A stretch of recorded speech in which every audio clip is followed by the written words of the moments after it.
আসসালামু আলাইকুম। কেমন আছেন আপনারা? আশা করি আপনারা সকলেই ভালো আছেন। আমিও ভালো আছি। সবাইকে ঈদ মোবারক। আজকে আমার আদরের রাজা বাবুটা চলে নিয়ে গেছে বাজারে, জানি না বিক্রি করতে পারছে কিনা। ওই যে আমাদের পুকুর, পানি থই থই থই থই করছে। এখন তো বর্ষাকাল, তাই না?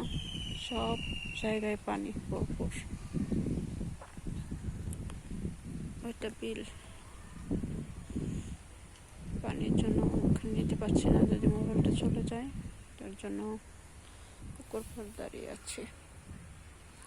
এই যে এখানে আমাদের বসার জায়গা, ওখানে বসি, পুকুরের মাছ দেখি, বিলের বাতাস খাই।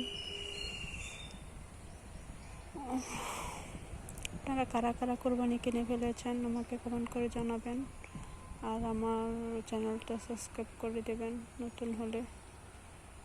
বেশি বেশি করে শেয়ার করবেন, লাইক কমেন্ট শেয়ার করবেন। ওকে,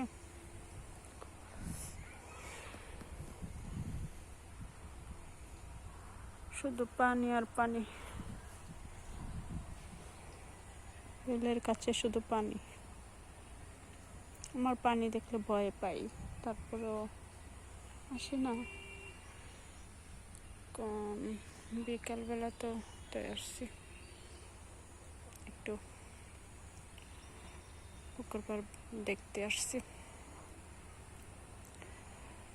আমাদের কোরবানি গরু কিনা হয়নি, আজকে নিয়ে গেছে। ওইটা বিক্রি করে আবার আরেকটা কিনে আনবে, আর না হয়তো আমার গরুটাই দিতে পারবে মনে হয়, দিবে।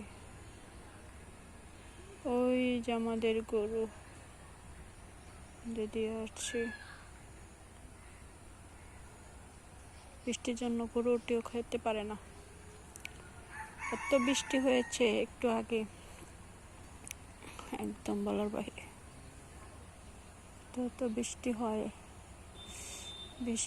কারেন্ট থাকে না, সারাক্ষণ কারেন্ট থাকে না। একটু বৃষ্টির পাইলে আর কারেন্ট থাকে না।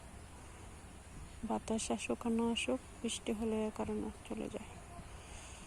আর এবার অনেক বৃষ্টি, ধান কুটু কিছুই নিতে পারি নাই, গরুর খাবার কিছুই বানাইতে পারি নাই, সব পচে গিয়েছে। সব এলাকায় এরকম, জানি কোন কোন এলাকা হয়নি, আমাদের মতো ক্ষতি হয়নি, জানাবেন। ঠিক আছে।